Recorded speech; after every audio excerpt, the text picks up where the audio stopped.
నవ్వింది.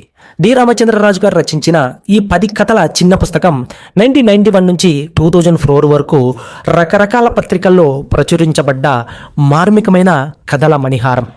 ఈ పుస్తకం చూడ్డానికి చిన్న చిన్న కథల్లా కనిపించినప్పటికీ రచయిత గారు తన నిజ జీవితంలో చాలా దగ్గర నుంచి చూచిన జీవితాలను మనకు కథల రూపంలో జీవిత పాఠాలుగా మనకు చెప్పారు.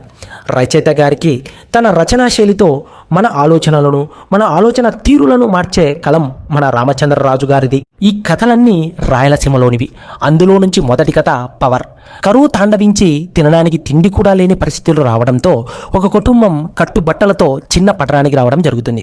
ఒక సిగ్నల్ క్రాసింగ్ వద్ద ఆ కుటుంబం సిగ్నల్ క్రాస్ అవుతుంటే ఒక పోలీసు వాడు వారిని దొంగలుగా చూడడం, వారి మీద తన అధికారాన్ని ప్రయోగించడం, వాళ్ళు బిక్కుబిక్కుమని భయంతో వణికిపోయి చెయ్యని నేరానికి కూడా చెమటోర్చి కష్టపడి సంపాదించుకున్న తులం బంగారాన్ని కూడా లంచంగా ఇచ్చి అక్కడ నుంచి బయటపడాల్సి వస్తుంది.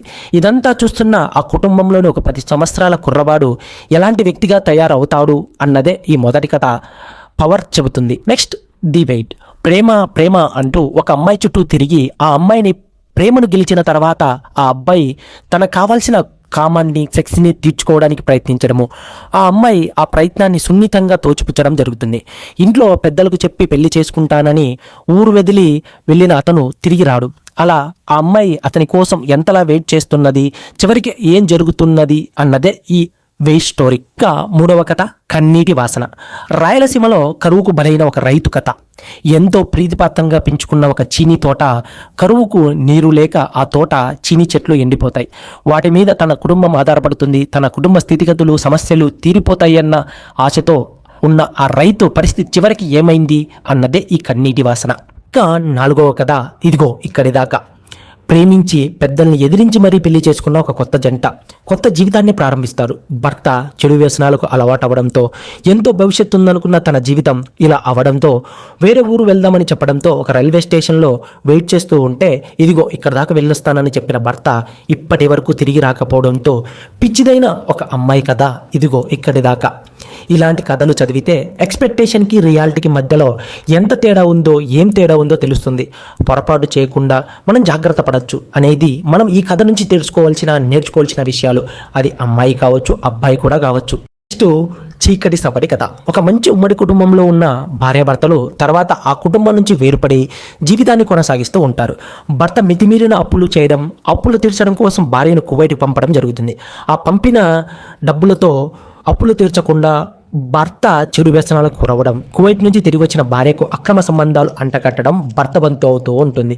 వీటన్నింటినీ ఆ భార్య ఎలా ఎదుర్కొని నిలబడగలిగింది అన్నది ఈ చీకటి సబడి కథ. నెక్స్ట్ తృప్తి. ఒక తాత మనవడి కథే ఈ తృప్తి. చిన్నప్పటి నుంచి తన మనవడిని చాలా ముద్దుగా పెంచుకుంటూ ఉంటాడు. పెద్దయ్యాక పై చదువులకు ఆ మనవడు పట్టణానికి పోయి తిరిగి వచ్చిన తర్వాత ఆ తాతకి వయసు అవ్వడము, మంచాన పడడం జరుగుతుంది. ఆ ఇంటి ముందర ఒక గుడిసె వేసి ఆ గుడిసెలో ఆ తాతను ఉంచడం జరుగుతుంది. అది చూసిన మనవడికి ఏదో తెలియని బాధ. ఒక సిచ్యువేషన్లో వాళ్ళ అమ్మ ఆ ముసలాయనకి భోజనం పెట్టబోతుంటే ఆమె చెయ్యి జారి ఆ అన్నం ప్లేటు కింద పడడం జరుగుతుంది.